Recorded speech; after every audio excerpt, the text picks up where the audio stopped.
الحمدللہ رب العالمین والصلاة والسلام علی سید الرسل وخاتم النبیین اما بعد فاعوذ باللہ السمیع العلیم من الشیطان الرجیم من ہمزہ ونفخہ ونفثہ بسم اللہ الرحمن الرحیم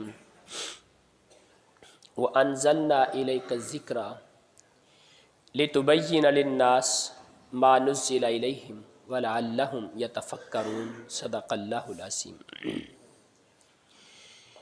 رسول اللہ صلی اللہ علیہ وآلہ وسلم پر اللہ تعالیٰ نے دین اسلام نازل فرمایا، اور جس طریقے سے، جس انداز سے، جس ذریعے سے نازل فرمایا اس کو وحی کہا جاتا ہے۔ وحی کا معنی ہوتا ہے خفیہ اشارہ، دل کے اندر کوئی بات ڈال دینا، کسی کو آہستہ سے کوئی بات بتا دینا۔ لیکن یہاں وحی سے مراد اللہ کا پیغام ہے جو اللہ تعالیٰ نے اپنے پیغمبر جناب محمد الرسول اللہ صلی اللہ علیہ وآلہ وسلم تک مختلف انداز میں پہنچایا ہے۔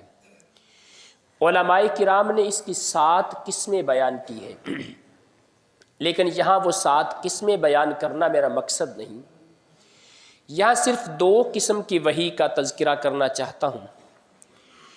جب اللہ تعالیٰ نے آسمان سے اپنے پیغمبر پر وحی نازل کی، اپنا پیغام نازل کیا، تو ہم نے اس کی 2 قسمیں کی ہیں۔ ایک تو وہ پیغام ہے کہ جس کو ہم تلاوت کرتے ہیں اور اس کے ایک ایک حرف پر اللہ کی طرف سے ثواب کا اعلان ہے، ثواب کا وعدہ ہے۔ اس کو کہتے ہیں وحی مطلوب، یا اس کو وحی جلی کہتے ہیں، جس کا مطلب ہے کہ یہ قرآن مجید ہے۔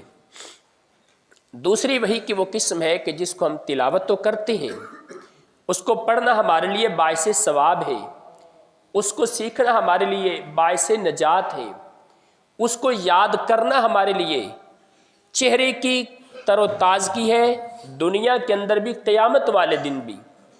دوسری وہ وحی ہے جس کو یاد کرنے والا انسان اللہ کے فرشتوں کے پروں پر چلنے کا حقدار ہوتا ہے۔ یہ وحی حدیث ہے، جس کو وحی غیر مطلوب بھی کہتے ہیں، اس کو وحی خفی بھی کہتے ہیں۔ لیکن یہ تقسیم ہمیں کہاں سے ملی ہے؟ یہ تقسیم بھی پیغمبر کائنات محمد الرسول اللہ صلی اللہ علیہ وسلم کی رہنمائی میں ہمیں ملتی ہے کہ یہ قرآن کی وحی ہے اور یہ حدیث کی وحی ہے۔ اگر اللہ کے پیغمبر صلی اللہ علیہ وآلہ وسلم کے فرامین کو نہ مانا جائے، جیسا کہ ہمارے یہ دروس سلسلہ دفاع حدیث کے موضوع پہ چل رہے ہیں کہ حدیث کا دفاع کرنا، حدیث کو تحفظ دینا، حدیث کو قابل عمل سمجھنا، حدیث کو دین کا حصہ سمجھنا، قابل حجت سمجھنا ایک مسلمان کی ذمہ داری ہی نہیں، ایک مسلمان کا ایمان بھی ہے۔ پیغمبر کائنات علیہ السلام نے ہمیں یہ بتایا ہے، نبی رحمت کی زبان اطہر سے ہمیں یہ پتہ چلا ہے کہ یہ اللہ کا قرآن ہے۔ اگر آمینہ کے لال ہمیں یہ نہ بتاتے کہ یہ اللہ کا قرآن ہے، ہمیں کیسے پتہ چلتا؟ لہٰذا حدیث کو نہ ماننے والا وہ یہ کیسے ثابت کر سکتا ہے کہ اللہ کا قرآن کون سا ہے؟ اسے کیسے پتہ چلے گا؟ کون سا ذریعہ اس کے پاس ہوگا؟ تو لہٰذا پیغمبر رحمت علیہ السلام نے حدیث کی وحی کے متعلق اللہ کے پیغمبر فرماتے ہیں الا وانی اوتیت القرآن ومثلہ معہ، لوگوں، کائنات کے خالق و مالک نے جس طرح مجھے قرآن مقدس عطا کیا ہے نا، اللہ نے اسی طرح قرآن کے ساتھ مجھے حدیث بھی عطا کی ہے۔ لیکن ایک وقت آئے گا، آپ فرماتے ہیں ایک وقت آئے گا تمہارے اندر ایسے لوگ پیدا ہوں گے جو اپنی مسند پر ٹیک لگائے بیٹھے ہوں گے، اور وہ کہیں گے کہ تمہارے لیے قرآن کافی ہے، جو قرآن کے اندر موجود ہے وہ لے لو، جو حدیث کے اندر قرآن کے علاوہ تمہیں جو ملتا ہے اس کو چھوڑ دو۔ پیغمبر کائنات نے یہ پیش گوئی بھی فرمائی تھی۔ اس کے علاوہ جناب حسان بن عطیہ رضی اللہ تعالی رحمۃ اللہ علیہ، یہ تابعی ہیں، آپ فرماتے ہیں کان جبرائیل ینزل علی رسول اللہ صلی اللہ علیہ وسلم بالسنت کما ینزل علیہ بالقرآن ویعلمہ کما یعلمہ القرآن۔ کتنی کمال کی بات ہے، اللہ کرے ہمارے دلوں کے دریچے کھلے، ہمارے تعصب کی پٹیاں اتریں، ہمارے دماغ کی تختیاں اکھڑیں اور ہمیں اس بات کی سمجھ آئے کہ کتنی کمال کی بات کرتے ہیں حسان بن عطیہ رحمۃ اللہ علیہ۔ آپ فرماتے ہیں جس طرح جناب جبرائیل علیہ السلام آسمان سے اللہ کے قرآن کی آیات لے کے نازل ہوتے تھے نا، اسی طرح آسمان سے حدیث کی سنت کی وحی لے کے، حدیث اور سنت کے احکام لے کے وہ آسمان سے نازل ہوا کرتے تھے۔ اور جس طرح جناب جبرائیل پیغمبر کائنات کو، نبی رحمت کو، تاجدار رسل کو قرآن سکھایا کرتے تھے، اسی طرح آپ کو حدیث بھی سکھایا کرتے تھے، آپ کو سنت بھی اسی طرح سکھایا کرتے تھے۔ اور ابن حزم رحمۃ اللہ علیہ امام ابن وہب سے بیان کرتے ہیں، اور ابن وہب امام مالک رحمۃ اللہ علیہ سے بیان کرتے ہیں کان رسول اللہ صلی اللہ علیہ وسلم یسأل عن شیء فلا یجیب حتی یاتیہ الوحی من السماء۔ پیغمبر کائنات علیہ السلام سے لوگ سوال کرتے تھے، آ کے اللہ کے رسول سے مسائل پوچھتے تھے، آمنہ کے لال اس وقت تک کسی مسئلے کا جواب نہیں دیتے تھے جب تک نبی رحمت علیہ السلام پہ آسمان سے وحی نازل نہیں ہوتی تھی۔ اور اسی بات کو رب کے قرآن نے بیان کیا ہے وَمَا يَنْطِقُ عَنِ الْهَوَىٰ إِنْ هُوَ إِلَّا وَحْيٌ يُوحَىٰ۔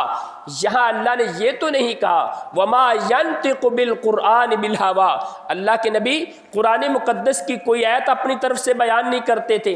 یہاں اللہ نے یہ تو نہیں کہا کہ پیغمبر کائنات کتاب کی، قرآن کی کوئی بات، کوئی آیت اپنی مرضی سے لوگوں کو پڑھ کے نہیں سناتے تھے۔ یہاں یہ فرمایا ہے کہ پیغمبر کائنات علیہ السلام اپنی زبان اطہر سے ایک لفظ بھی اگر بولتے تھے تو وہ اللہ کی طرف سے وحی بن کے آیا کرتا تھا۔ پیغمبر کائنات علیہ السلام کے پاس ایک صحابی آ گئے، آ کے پوچھا اللہ کے رسول اگر میں میدان جہاد میں جاتا ہوں، میری نیت خالص ہے، میرا عمل اللہ کی رضا کے لیے ہے، میں جا کے دشمن سے لڑائی کرتا ہوں، میں قتال کرتا ہوں اسلام کی سربلندی کے لیے، اسلام کی عظمت کے لیے، میں میدان جہاد میں جا کے لڑائی کرتا ہوں، پھر میری گردن اترتی ہے، میرا خون بہتا ہے، کیا کائنات کا خالق و مالک میری زندگی کے سارے گناہوں کو معاف کر دے گا؟ آپ علیہ السلام فرماتے ہیں ہاں میرے صحابی، اللہ تیری زندگی کے سارے گناہوں کو معاف فرما دے گا۔ یہ صحابی خوش ہو کے واپس پلٹا، ابھی تھوڑا دور گیا ہے، پیغمبر کائنات نے آواز دے کے پیچھے بلایا، کہا میرے صحابی بات سنو، آ کے تم نے ابھی جو سوال کیا تھا میں نے اس کا جواب دیا تھا، اللہ تمہاری زندگی کے سارے گناہوں کو معاف کر دے گا، لیکن یاد رکھنا ابھی مجھے جبرائیل نے بتایا ہے آ کے تمہارا قرض تمہاری شہادت کی وجہ سے بھی اللہ معاف نہیں کرے گا۔ آپ نے کیا فرمایا کہ مجھے ابھی جبرائیل نے آ کے بتایا ہے۔ آپ ہر سوال کا جواب وحی کے ذریعے دیا کرتے تھے، اور پیغمبر کائنات علیہ السلام کو کائنات کے خالق و مالک نے اسوہ قرار دیا ہے۔ لقد کان لکم فی رسول اللہ اسوۃ حسنہ، میرا پیغمبر تمہارے لیے ایک بہترین نمونہ ہے۔ میرے پیغمبر کی زندگی کا ایک ایک لمحہ، زندگی کا ایک ایک گوشہ وہ میرے نبی کی عبادت کی زندگی ہو، تجارت کی زندگی ہو، ریاضت کی زندگی ہو، سیادت کی زندگی ہو، قیادت کی زندگی ہو، سپہ سالاری کے معاملات ہوں، گھر کے اندر ایک خامد کی حیثیت سے ہوں، اپنے بچوں کے لیے ایک باپ کی حیثیت سے ہوں، صحابہ اکرام کے لیے ایک معلم کے مقام پہ ہوں، میرے نبی کی زندگی کا ہر گوشہ تمہارے لیے نمونہ ہے۔ اللہ نے نمونہ کیوں قرار دیا؟ جب یہ بات ہے کہ نبی کی حدیث کو ماننا ہی نہیں تو پھر نمونہ کیوں قرار دیا؟ پتہ چلتا ہے کہ پیغمبر کی ایک ایک بات ہمارے لیے قابل اتباع ہے، ایک ایک بات کو ماننا پڑے گا، حتیٰ کہ نبی کی سیرت کو دیکھ کے تب قرآن سمجھ آئے گا۔ اگر نبی کی زندگی کو نہیں دیکھ دیکھیں گے, نبی کی سیرت کو اپنے مد نظر نہیں رکھیں گے, ہمیں قرآن مقدس بھی سمجھ نہیں آ سکتا. قرآن تو کہتا ہے نا نماز پڑھو, لیکن نماز کا طریقہ قرآن مقدس نے کہیں نہیں بتایا. آمینہ کے لال فرماتے ہیں صلو کما رأیتمونی اصلی, میرے صحابہ نماز ویسے پڑھو جیسے مجھے نماز پڑھتے دیکھتے ہو. حج کا تذکرہ کیا, حج کی عظمت اور فضیلت کو بیان کیا. وَلِلَّهِ عَلَى النَّاسِ حِجُّ الْبَيْتِ مَنِ اسْتَطَاعَ إِلَيْهِ سَبِيلًا, قرآن مقدس نے کہہ دیا ہے حج کرو, لیکن حج کا طریقہ تو نہیں بتایا. آمینہ کے لال فرماتے ہیں خُذُوا عَنِّی مَنَاسِکَکُمْ, لوگو مجھ سے اپنے حج کے طریقے سیکھ لو. کیسے حج کرنا ہے, طواف کرنے کا طریقہ, صفا مروہ کی سعی کا طریقہ, وقوف عرفات, وقوف منا, کیا کیا تم نے کرنا ہے, کہاں کہاں کرنا ہے, ترتیب کیا ہوگی, انداز کیا ہوگا, طریقہ کیا ہوگا, ساری چیزیں پیغمبر کائنات نے کر کے دکھا دی اور پھر کہہ دیا خذوا عنی مناسککم, لوگوں مجھ سے حج کے طریقے سیکھ لو. اللہ کے نبی نے اس کی رہنمائی کی ہے, اور وہ پیغمبر کائنات ہیں, وہ نبی رحمت ہیں, جن کو رب کائنات نے ایک اتھارٹی بنایا ہے, ایک حیثیت دی ہے, مقام دیا ہے, اور جن کے بارے میں اللہ فرماتے ہیں الذین یتبعون الرسول النبی الامی الذین یجدونہ مکتوبا عندهم فی التوراۃ والانجیل یامرهم بالمعروف وینہاہم عن المنکر ویحل لهم الطیبات ویحرم علیہم الخبائث ویضع عنہم اصرہم والاغلال التی کانت علیہم. رب کائنات نے یہاں پر اپنے نبی کی 6 ذمہ داریوں کو ایک آیت کے اندر بیان کیا.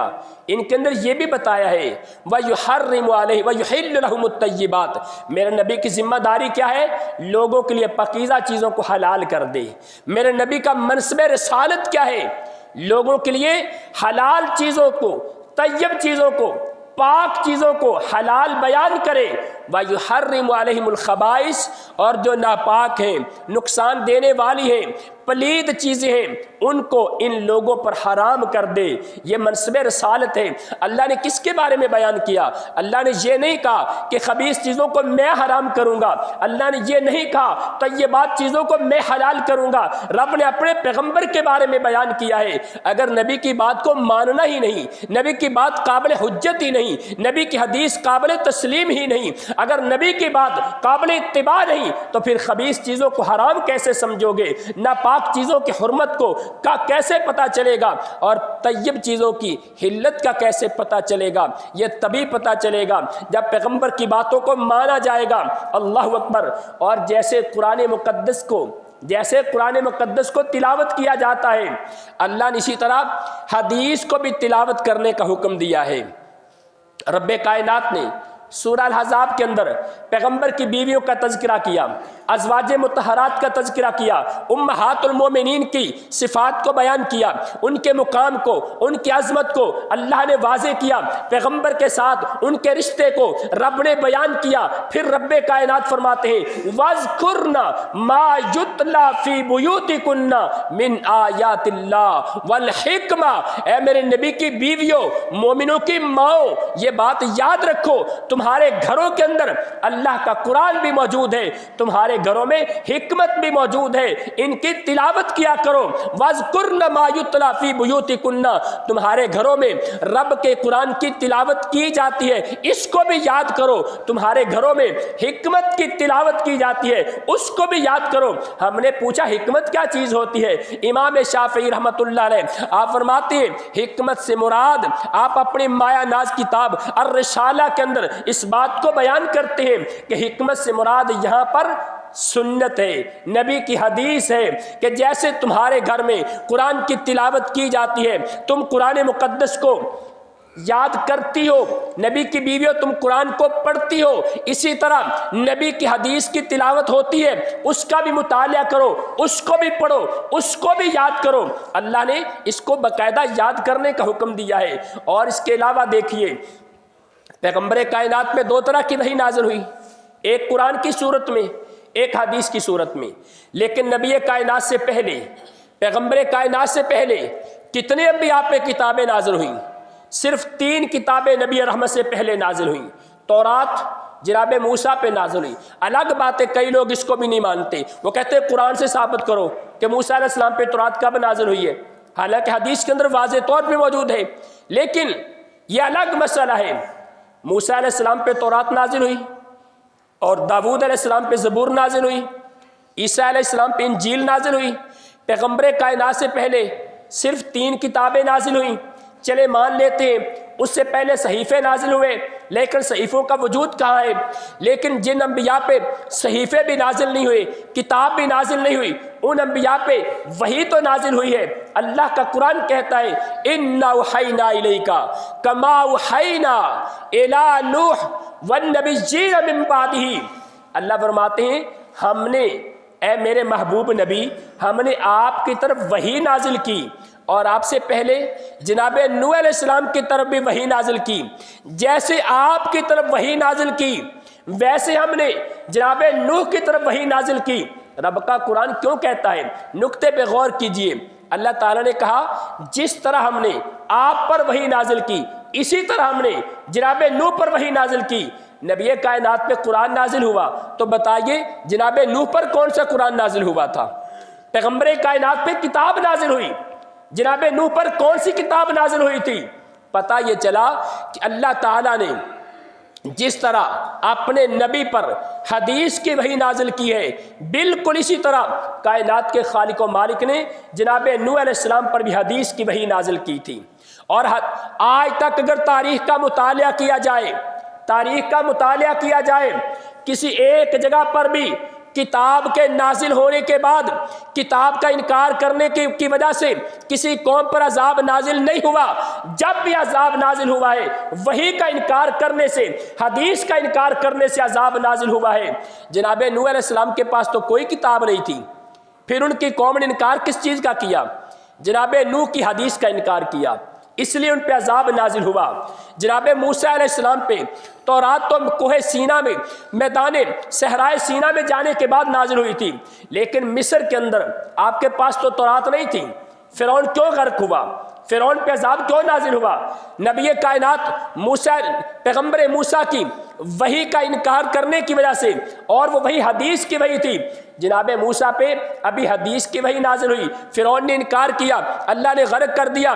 قوم عاد حدیث کی وحی کا انکار کرنے سے برباد ہوئی، قوم سمود حدیث کی وحی کا انکار کرنے سے برباد ہوئی، قوم شعیب حدیث کی وحی کا انکار کرنے سے برباد ہوئی۔ اور دیکھیے جناب عیسیٰ علیہ السلام کی قوم آج بھی در بدر ٹھوکریں کھاتی نظر آتی ہے، صرف پیغمبر کا نبی عیسیٰ علیہ السلام کی حدیث کا انکار کرنے کی وجہ سے۔ بھائیو دیکھو جتنے بھی انبیاء آئے ہیں ان تمام انبیاء پہ اللہ نے وحی نازل کی ہے، اور زیادہ تر انبیاء پہ اللہ نے حدیث کی وحی نازل کی ہے۔ ان کی قوموں پہ عذاب آئے تو حدیث کی وحی کا انکار کرنے کی وجہ سے آئے ہیں۔ آج کی یہ امت مسلمہ کے لوگ بھی اپنے آپ کو مسلمان کہلانے والے پیغمبر کائنات کی حدیث کا انکار کرنے والے ہیں۔ اور امام بخاری رحمۃ اللہ علیہ نے جب صحیح بخاری لکھی، آپ نے کتاب بدل وحی کے اندر اسی آیت کو بطور دلیل پیش کیا ہے، اِنَّا أَوْحَيْنَا إِلَيْكَ كَمَا أَوْحَيْنَا إِلَىٰ نُوحٍ وَالنَّبِيِّينَ مِن بَعْدِهِ۔ اس آیت کو حدیث کی وحی کے طور پہ دلیل بنا کے امام بخاری نے اپنی کتاب کے پہلے باب کے اندر اس کو بیان کیا ہے۔ اور جناب ابوبکر صدیق رضی اللہ تعالیٰ عنہ نے مانعین زکوٰۃ سے جہاد کیا، ان کے خلاف تلوار اٹھائی تھی، صرف اس وجہ سے کہ انہوں نے زکوٰۃ دینے سے انکار کیا۔